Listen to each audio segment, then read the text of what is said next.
And welcome everyone to today's Sports Roundtable. Glad you joined us as we are well into the winter sports season now and starting to get into potentially Christmas tournament time. And we got a few weeks away from that, but we'll talk more about that in a moment. But quite a bit of action taking place this week. And we had 3 games this week. We're going to show you highlights of 2 of those from the last few days that we did here on YHC. And also the SEMO Conference Tournament wrapped up last night in Sikeston. We'll give you the recap on that and everything that happened there this week in Sikeston. So always a big tournament, the first of the year to get the SEMO Conference schedule going. And also we got some state rankings we're going to update for the area for the state of Missouri. Got quite a few teams there in the mix in the state rankings for Missouri.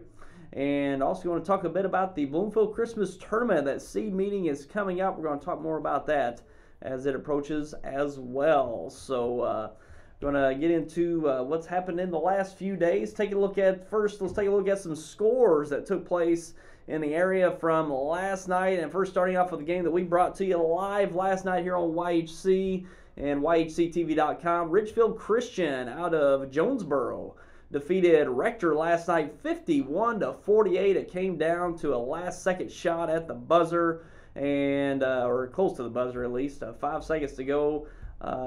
Kid hit a 3-pointer at the buzzer to defeat Rector last night. A very good game all the way down to the end. And we got some highlights to show you from that game last night, so let's take a look. And first starting off, let's start off with Ridgefield and Rector. Let's take a look here. And early on, Ty Jones with a nice drive to the basket and the finish. And we see here on the left side, that's Fennicum knocking down that one for Ridgefield. Here, a 3-pointer in the corner by Max Ford knocking that one down. And we see here Ty Jones getting a steal out in transition, going to finish for the Cougars. And tough basket here. Tough basket there in the paint as Ridgefield controlled the lead for most of the game. As you see here, they go up in the second quarter here. Tough shot in the paint there by Ellenberg. And we see here a nice little runner by Romine getting it to fall. And approaching the end of the first half here, nice jumper along the left side by Garrett Fennicum. And here, nice little jump step in the paint and a finish. And towards the end of the first half here, Fennicum with another basket. I think he had 22 in the game. Nice outing for him, for Ridgefield Christian. And into the second half here. Nice drive to the basket and finish for Ellenberg. And nice drive here. That's Max Ford on the drive. He had a big night for the Rector Cougars. And a nice finish again for Ford. And here was a tough strong basket underneath for Ridgefield there. And we see here nice finish at the basket for Ford, basket and the foul. And nice little up and under move there from Ellenberg. And nice spin move here all the way to the basket. Gets the finish for the Warriors. And into the fourth quarter now, we see a nice drive and finish there, Max Ford. And another jumper here, missed, but the putback goes for the Cougars. And towards the end of the fourth here, really getting tight. Garrett Fennicum with a nice basket there. And here we see Trey Roddell knocking that one down, Trey Roddell, and then he hits another one. Hits another 3-pointer to tie it up, but coming down to the end here, we see a 3-pointer knocked down on the right side, giving the 3-point lead, and time just runs out on the Cougars. Desperation shot will not go, and that was the end. Ridgefield Christian getting the win over Rector last night, and a really good game come down to the very end, down to that last 3-point shot where Ridgefield Christian come away with the victories. So tight game all the way down to the end. Ridgefield led for most of the game, and Rector made a run there late. 2 big shots there at the end by Rector to tie the game, but quick possession on the other end. Put Ridgefield Christian on top with that 3-pointer, and Ridgefield Christian comes away with the 3-point victory over Rector last night. And we'll talk more about where you can watch that replay. You can watch it online anytime right now, YHCTV.com, and even our Facebook page. And take a look at some other games from last night in the area.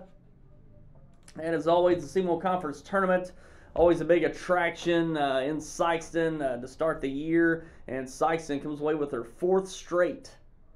I think that's right. That might be 3rd straight. I think it's 4th straight though. But because it was 4th, yeah, it is the 4th straight. 4th straight SEMO Conference Tournament Championship. Sikeston over Cape Central, 74-67, and it was a pretty close game pretty much through halftime. But the 3rd quarter, Sikeston really opened up their lead into double digits into the 3rd quarter. Cape Central did get hot from 3 last night in the 4th quarter. Kenyon Hodges really got hot and brought the Cape Central Tigers back. They got within about, I think, 5 points, and Sikeston held on in the end to win their 4th straight SEMO Conference Tournament Championship. So quite a run from these Bulldogs, and they're looking really good once again this year. They've got some big wins, undefeated so far, and they look really good going forward. That backcourt is tough. You know, they got the Long twins, Parker and Owen Long, along with Kevin Jones, and also Peyton Howard. Finally an upperclassman as a junior. He's still in the mix there. He's been playing as a freshman since a freshman, but he's finally an upperclassman, and he's really contributing more as well. And of course, they got Trey Jenkins. Their post guy stands at about 6'7", 6'8", and he really mixes it up on defense, especially defense rebounding, and certainly contributing offensively as well. So Sikeston's loaded up once again. Cape Central, they're right there. They're always right there. They've always matched up with these Sikeston Bulldogs and seem to always come in second here of late. But we'll see how it goes for the rest of the year. But that Kenyon Hodges, he is one of the best players in the area. Really smooth lefty and looking really good so far this year. Had a big game last night, over 20 points. And Cape Central's there in the mix. They're right there. Both teams state ranked, which we'll get to a little later. But really good teams that we saw last night in that championship game, and wouldn't be surprised if we see them split in the regular season and possibly in the district championship. So that'll be a great matchup to look forward to once again this season. And take a look at the other games. In the 3rd place game, Poplar Bluff defeating Charleston 79-58.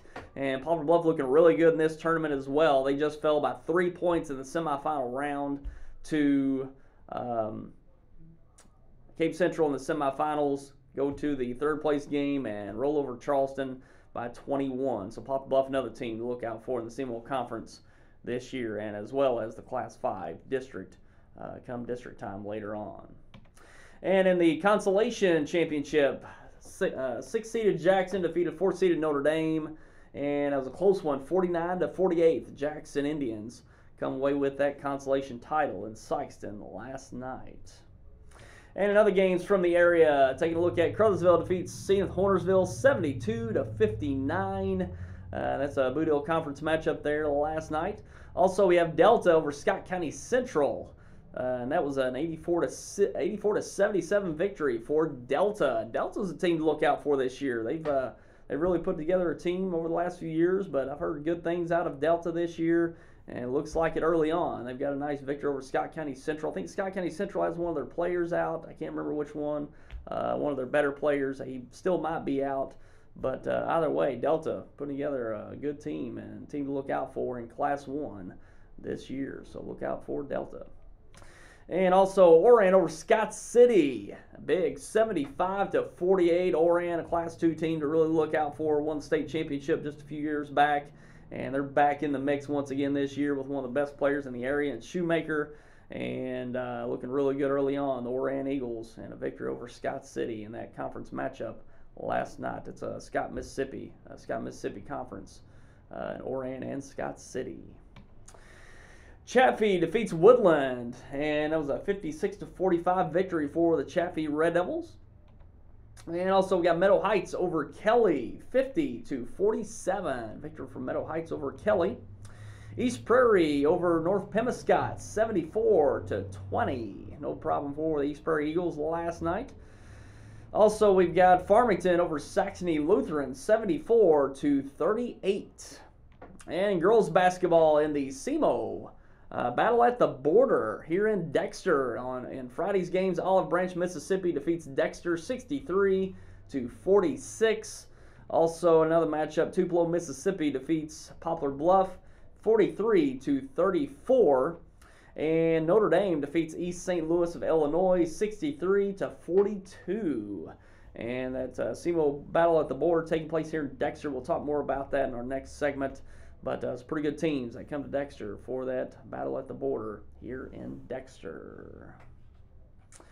And speaking of that replay from last night, Ridgefield Christian-Rector, you can watch that replay today, Saturday at noon, and also at 6:30 on Saturday, and then Sunday afternoon at 3. You can watch that Ridgefield Christian versus Rector replay here on Channel 21 on New Wave Cable. Go watch it anytime on our website, yhctv.com.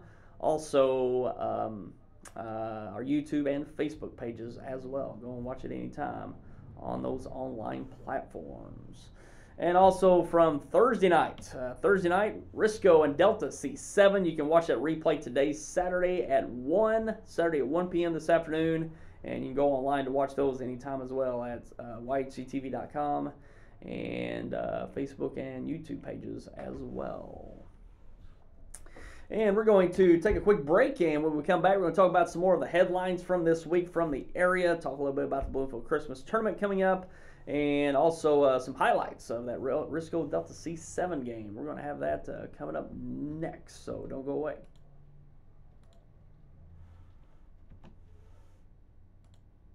I'm in the parts department and said, I need a school bus radiator as fast as I could get it. Our parts man had the radiator sent to Kennett, Missouri on the first bus coming out of Memphis. He told Alan, the bus technician, to call him as soon as he picked the radiator up. At 3 o'clock in the morning, he called our parts man and said, I just picked the radiator up. You told me to call you. Best price, best service. Glenn Sane, and God bless our troops. For the best service in air conditioning, it's AirTech Heating and Air in Dexter. They service both commercial and residential customers and provide additional services including plumbing, electrical, and appliance repair. AirTech is a Carrier factory authorized dealer, and currently Carrier is offering cool cash rebates, providing you extra savings towards a new AC unit. Served the area as a family business since 1960, now led by NATE certified Jason Johnson. He holds the highest certification in the heating, cooling, and refrigeration industry. Call today to get the expert service of AirTech in Dexter.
I apologize for the mute there.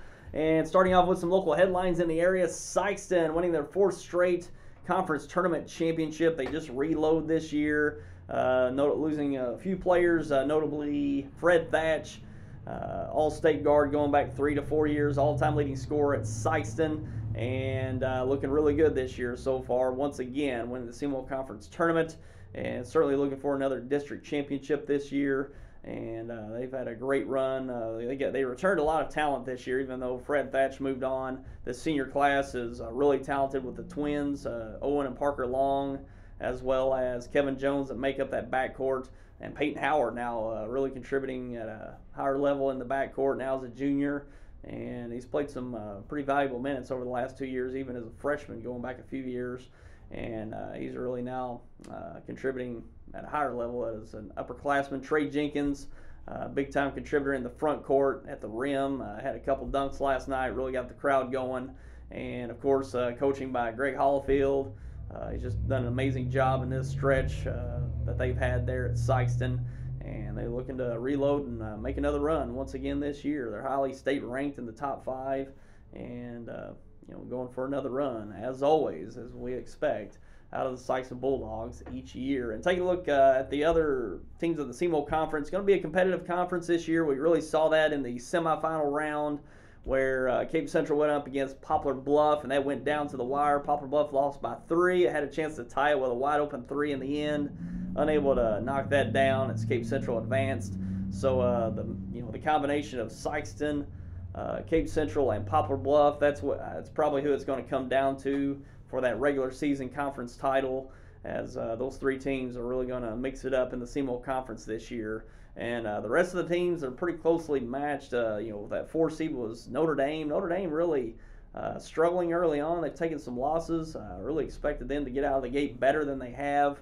We'll see if that will improve as the year goes on. But there's a lot of talent returning from last year's Notre Dame team. Had pretty much a sophomore group last year that returns this year as more upperclassmen.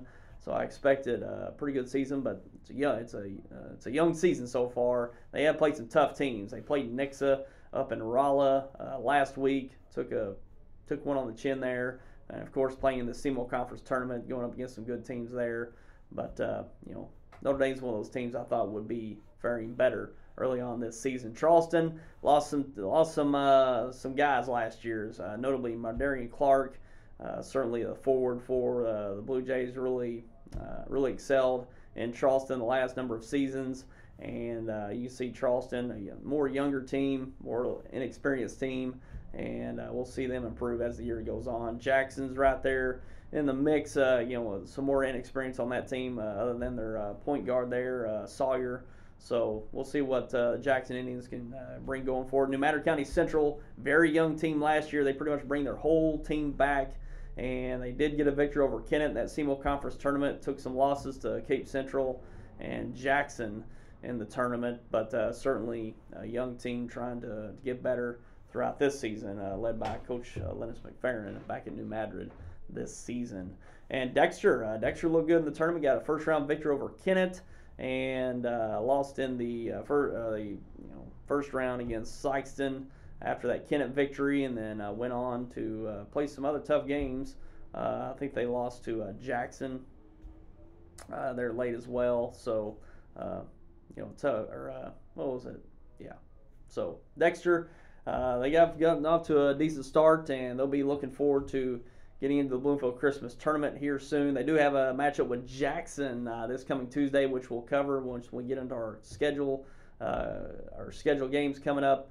So I got a tough one Tuesday night coming up in that SEMO Conference. So we'll see. But conference pretty competitive once again this year, but I think it's going to come down to those 3 teams, Sykeston, Bluff, and Cape Central in the end when it comes to that regular season title. They really stood out in the tournament this week. And moving on to some other headlines from the area, let's take a look. The girls' SEMO Border Challenge at Dexter will continue today. Here's Saturday in Dexter. I think they get underway at around 11:30 this morning. And seeing some of those teams, Tupelo, Olive Branch, Tupelo and Olive Branch, Mississippi, and also East St. Louis, taking on our local teams with Dexter, Notre Dame, and Poplar Bluff. I think it's a 3-day event. I think this is the 3rd day, I believe. So some action taking place here at Dexter, the Bearcat Event Center, at that SEMO Border Challenge. They started that, I think, last year, the year before. Some really good talent that they bring in, some of the neighboring states. So I look forward to that. If you look forward to some basketball this weekend. And also, let's take a look at the Bloomfield Christmas Tournament. The Bloomfield Christmas Tournament seed meeting will be held Sunday, and we're going to be on hand for that Sunday in Bloomfield. Take a look at the seedings of this year's Bloomfield Christmas Tournament, which will bring every game to you live here on YHC, all 26 games. So look forward to that in a couple of weeks. And we'll be looking forward to that seed meeting Sunday. It will be interesting. Not a whole lot of games to go off of, certainly. Just a few weeks of games, and some games tougher than others. Certainly Kennett and Dexter have a tough early schedule playing the SEMO Conference. So that certainly is a factor. And some other teams, some teams are done better than others, but we'll see what happens in that seed meeting tomorrow. I believe it's in the afternoon, so we will release those seeds tomorrow afternoon for the Bloomfield Christmas Tournament. Stay tuned here on YHC and certainly on our webpage at yhctv.com and our Facebook page for the release of those seeds of the Bloomfield Christmas Tournament this year. And we'll be looking forward to that tournament once again here on YHC. And also, let's get to had that brought up, but somewhere it vanished. But anyways, talking about Risco and Oran, big game Tuesday night earlier in the week between Oran and Risco. Oran got that victory 76-70 over the Risco Tigers, and a big game there in Risco Tuesday night. And Risco falls just short of Oran, and Oran going to be one of the teams to look out for in Class 2 this year, certainly. And they look good Tuesday night. Shoemaker had a big game, nearly 30 points.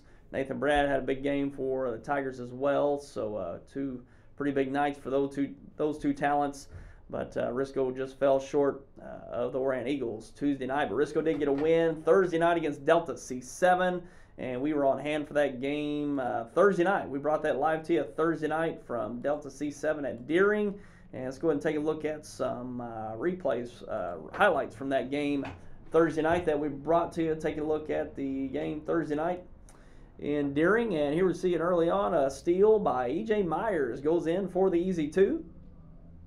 And we see here a nice block at the basket by Chris Perez of Delta C7. Here, Garrett Young with a nice runner off the glass, getting it to go. Tristan Misi in the corner, knocking down the wide open 3. And Misi back to work here, crossover into the paint with the finish. A nice finish by Misi there. And here we see Thomas Watson, Blake Strange staying after for Delta C7. Nathan Burnett knocking down the 3 on the left wing. And Thomas Watson getting a tough one in the lane for the Chargers. And here, nice backdoor cut by James Rydell. Nice assist for the Tigers. And three-pointer paying good for the Chargers there. And nice give-and-go action here, getting that one to go for Delta C7. And Misi on the drive, nice finger roll finish at the basket. And step back 3, knocked down for the Chargers. And here, transition bucket up and good. Delta C7 fighting hard there at the end of the first half, but Risco really took over. Nice basket there by Garrett Young. And nice finish there at the basket, as we see here. A three-pointer up from Thomas Watson, knocking that one down. And three-pointer, Nathan Burnett on the right side. And nice put back here by Daniel Payne, basket and the foul for the Tigers. And just down in the paint. Good there for Risco. And tough basket there from Chris Perez for the Chargers. And we see here a nice putback right before the half by Nathan Burnett, and Risco well in control going into the second half as Chris Perez gets a tough one to go there for the Chargers. Transition bucket here, basket and the foul for Burnett. And three-point basket on the left side, getting it to go. And three-pointer on the right side for the Tigers. A lot of three-pointers in this one, as we see here. E.J. Myers knocking down a 3 on the left side. And no shortage of three-pointers in this game for sure. We see here Nathan Burnett with a nice drive towards the end of the third quarter. That was Evan Pipkin knocking down that 3 on the left side. And another three-pointer. I mean, a lot of threes in this one, as we see. I think that was Childress knocking that one down. And another 3 on the left side. And nice put back there for the Tigers. Getting down to the end of the game here. Chris Perez going to knock down a 3. And final score in that one ended up being 81-51. 81-51. Risco defeating Delta C7 in that Tri-County Conference matchup. So quite a bit of action that we've had here the last few days here on YHC. And we're going to take another break, and we're going to come back with some state rankings from the state of Missouri and high school basketball. We'll be back with that coming up. At Ag Explore, we're farmers too. So we know that farming's never been a 9-to-5 job. Just like the farmer, we work overtime to bring you whatever it takes. Solutions like InZone help you retain 47% more nitrogen, with an overall average increase of 12 bushels per acre. Imagine what InZone can do for you. Ag Explorer.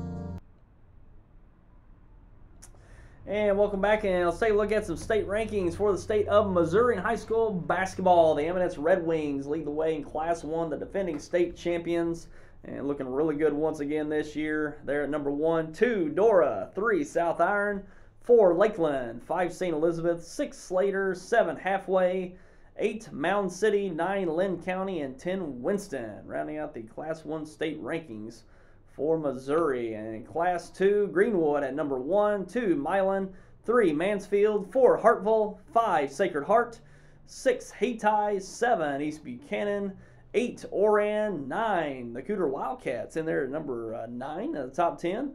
And rounding out the 10th is Crane. And quite a few teams in southeast Missouri there with Hayti, Oran, and Cooter.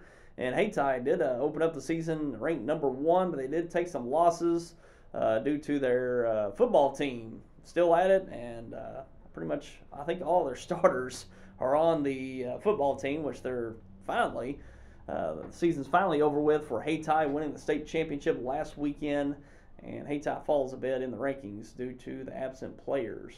And take a look at Class 3, Vashon undefeated at number 1. Yes, that's right, Vashon's in Class 3, moving down from Class 4, so going to be a much more competitive or not so much, not so competitive Class 3 this year, but Vashon leading the way at number 1, 2, Hogan Prep, 3, Springfield Catholic, 4, Monroe City, 5, Father Tolton, 6, Southern Boone, 7, Charleston, 8, Trinity Catholic, 9, Licking, and 10, Centralia.